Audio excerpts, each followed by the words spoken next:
This is Andre, that's Nikolai, and I'm Gus. I'm Gus. Yeah, he's Gus, and today is day 2 of the cottage. Ew.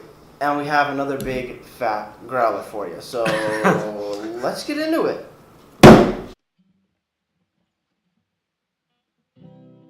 Beer. Hello everybody, welcome back to me, Maple Brewski, for another Brewski review. And today the beer we have for you is by the Lake of Bays Brewing Company, here where my cottage is in Baysville. My college. And this is a growler of the Peachy Milkshake Ipa, coming in at 5.2% alcohol by volume and an unknown IBUs. So I'm gonna crack this open. Can I do it? Oh, sorry, I got it. Do you want me to pour you? Can I do it? You can pour it. It's heavy as fuck, so just don't spill. You need to lift weights, my friend. Hold this. I'm gonna try not to spill. It's not that heavy. It's pretty heavy. It's not that Okay, a little bit more. You can top it up. All the way to the top. There you go. There you go. Don't be stingy. Perfect. heavy. You can do the next one. I had my fun with that. Okay. You were kind of backseat pouring there. A little more. A little less. You know. There we Don't go. be stingy. No problem. It's all like, It's so clear. really? Yeah, look through it.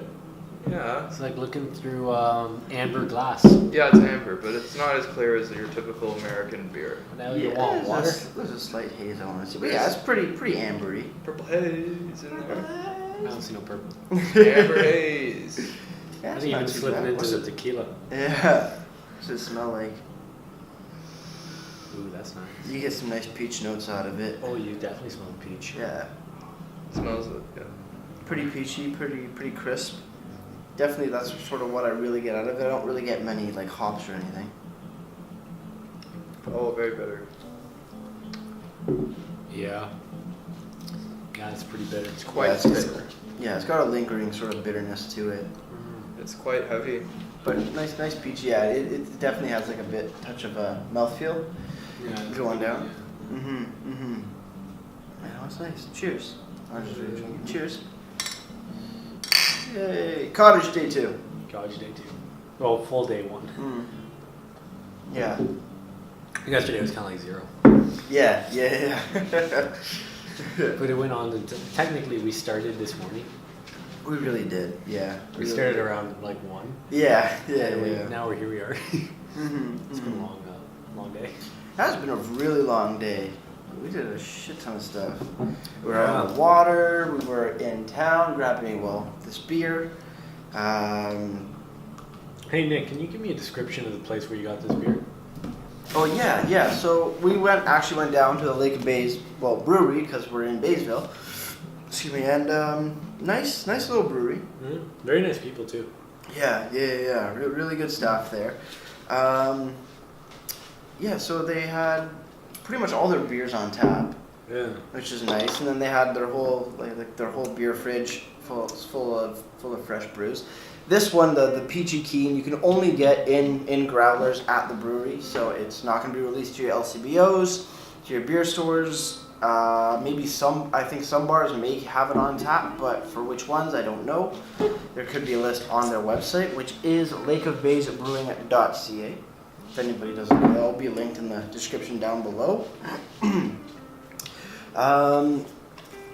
Yeah, no, nice little brew. Very nice beer. Yeah. They make a fine brew. Yeah, that they do. Andre, do you have anything to say on the perplexities of these flavors? Very bassy. Not a lot of mids. And has quite a bit of treble. So what would that be in beer terms? Like treble would be the bitterness? Well, yeah. The top end bite you get to on the tongue. And what would the base be? The filling. Like that? It fills your stomach. Yeah. It's like a meal. Yeah, it's definitely a bit more of a heavier beer, which is weird because it's only 5.2%. But the lactose addition to it definitely adds some more weight to it in a sense. Not like weight like this, but weight in your stomach. You'll feel it. Yeah, I kind of feel it in that way. He's getting my point, yeah. Yeah, it's not as it's easy drinking, but it's definitely not as easy drinking as compared to like what we had the other day, that lemon Yeah, tortilla. the other day was quite easy. nice. Yeah, that one sort of just like hopped and danced. It was very light on its feet. It was like, yeah, like a fairy. Or this one definitely is a Different style altogether. yeah, totally different genre. style. I'm not an expert on this genre of beer. That's okay. You just drinking is good enough.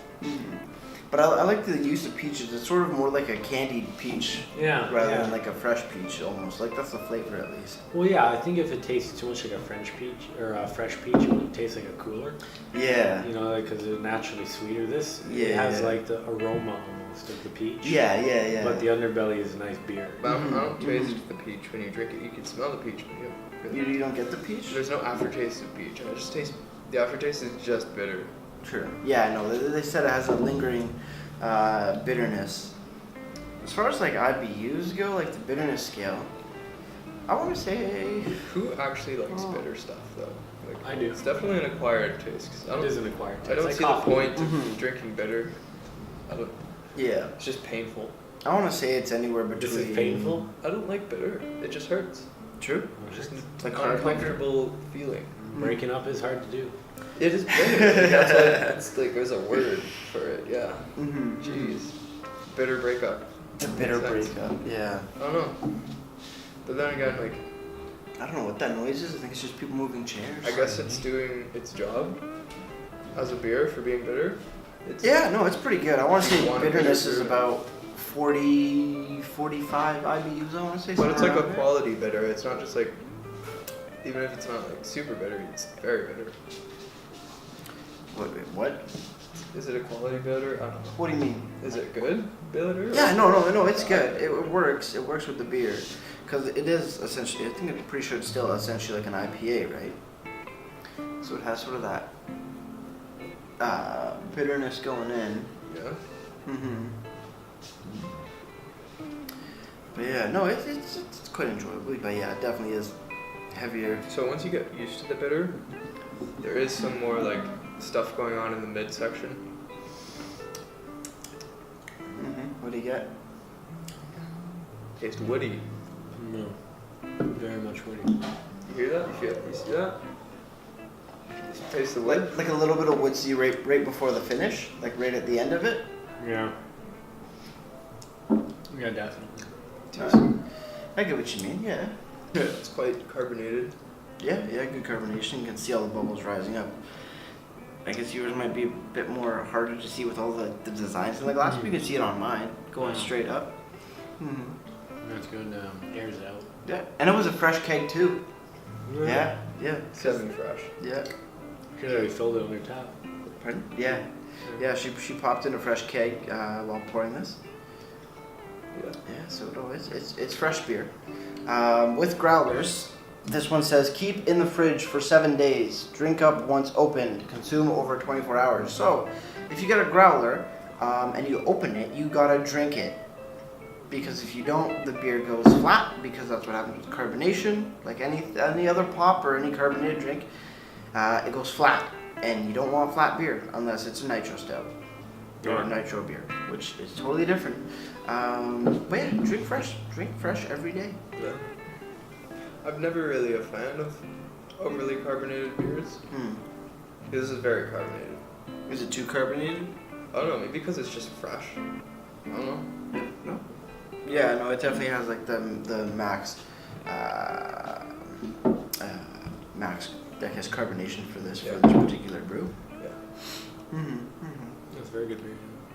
Yeah, it's quite enjoyable, but yeah, well, it's heavy. It is heavy, yeah. It is very heavy. I guess. Well, then again, I've been having beers all day. Oh no. Yeah, I guess when you've been chugging beers down all day, Yeah. the top one kind of gets you heavy. Oh yeah. One thing I do have to say though, the size is great for sharing.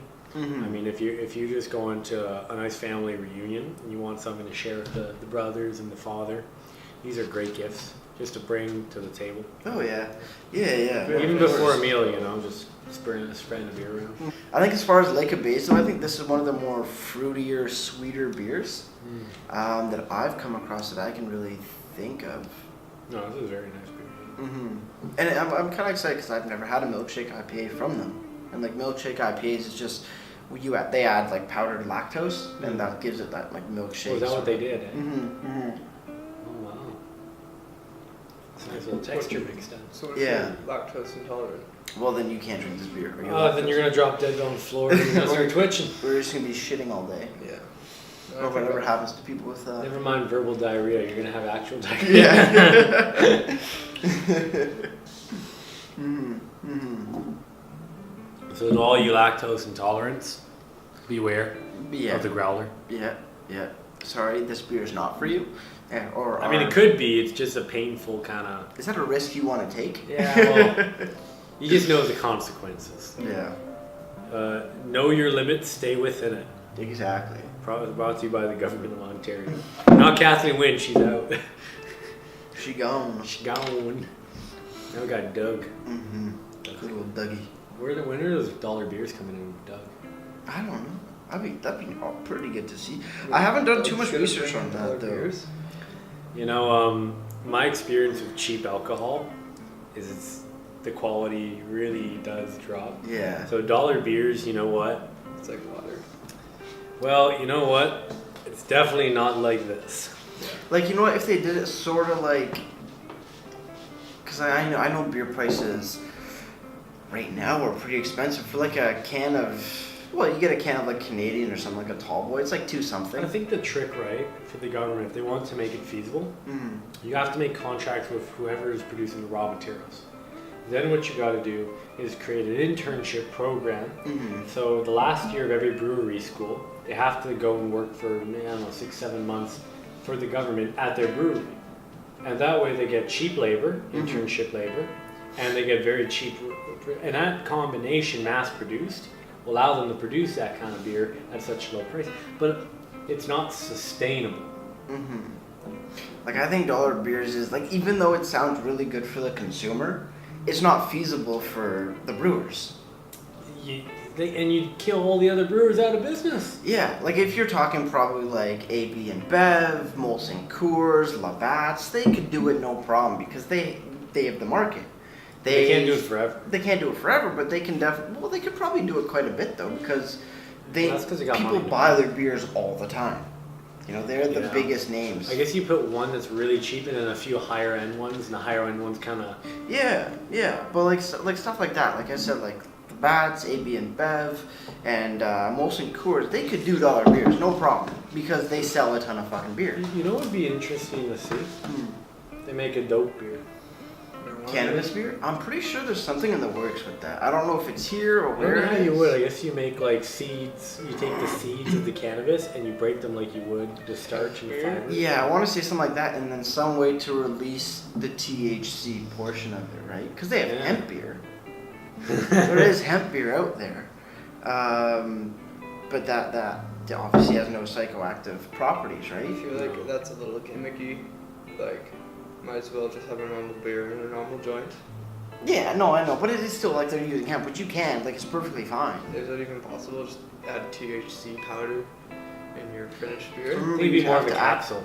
Yeah, you'd have to like have it activated or something. But yeah, no, I'm pretty sure there's something in the works that it's like cannabis beer or whatnot. Oh yeah, leave it to the stoners. They'll figure it out. If there's a will, which there definitely is, yeah, there will be a way. Yeah, of course. Well, because that's one thing with beer and whatnot. Because the hops that are used, the hops is in a sense, it's literally a cousin of the cannabis and hemp plants. Oh yeah. Yeah, it's under the same sort of, I guess, strain. Yeah. where when it comes to hops, you have the male plant and the female plant, just like cannabis. You have the male, which is hemp, and the female, which is, well, cannabis. But with the hops, the one that produces, that how it helps with the alcohol is the female plant. Like cannabis is the female plant, which has the THC. So there is that. They do have a connection in the plant family, you know, which is kind of cool. That's pretty cool. So it makes sense that they could work together, sort of thing. Yeah. And it's still the same. Like, it's the flower you want. Yeah. You take the flower and if for hops, like you take it's like a cone. It's not as tough tough as like a pine cone. Mm. But you have to break it open and get into like, I guess, the center, which is called, I think, the lupins. And they extract the oils and the different parts of the lupins, and that's where you get the little green pellet that looks like rabbit food. And they sort of compress it and make it. Okay. Yeah, Like into we like- were looking at them today. Yeah. Mm. There you go. So if you see rabbit food at a beer store, it's not rabbit food. It's not rabbit food. No, rabbits will not. That's what beer's like made that, out of. Will not like that at all. Yeah, they'll be sick. Probably. This the final sip now. All right, boys. Yeah, final I sip. think we got a final sip. Yeah, this final sip. And then get right to ratings. day one.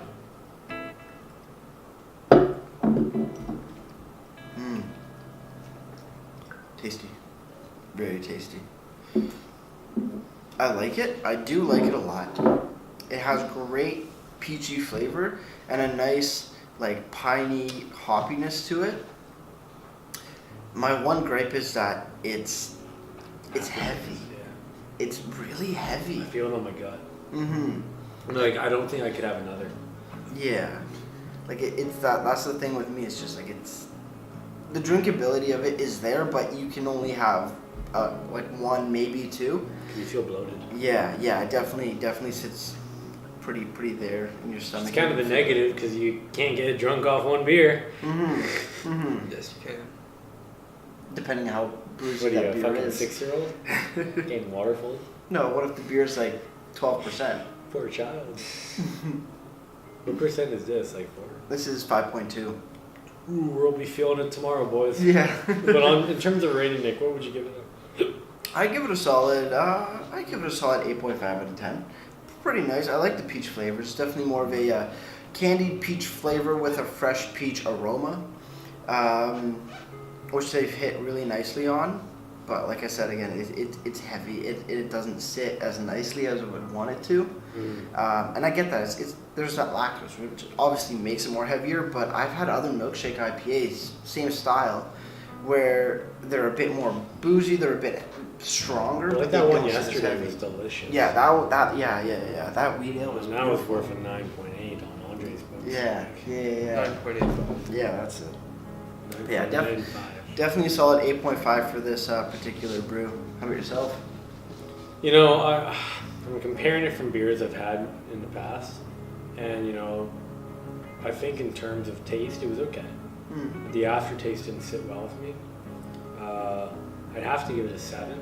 Yeah, fair enough. But I would advise anyone not to have a full meal before drinking this beer. This is more of a beer you have before a meal because it really fills you out. Yeah. What about you, Russian? It's very filling. Like they said, I'll give it an 8. 8 out of 10? Yes. Good shit. We got an average of 8 out of 10 here. That's 7.5, 8, yeah. Pretty good beer. Definitely, if you're in the Lake of Bays area, Baysville area, go grab yourself at least grab yourself maybe a pint at the actual brewery. If you want to take it home, grab a growler or a howler, which is half the size of this, so about around a liter. Yeah, no, I'm really happy we tried it though. Yeah, no, it was delicious. Can't get it that often. What was the price of this growler? Growler was about a little over $14.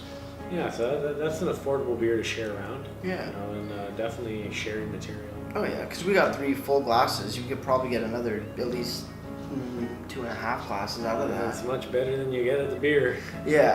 Any pint, like a tavern. You know, Yeah, exactly. 64 ounces. Instead of paying $7 to $10 for a 16 ounce, you know, can't go wrong. Can't go wrong.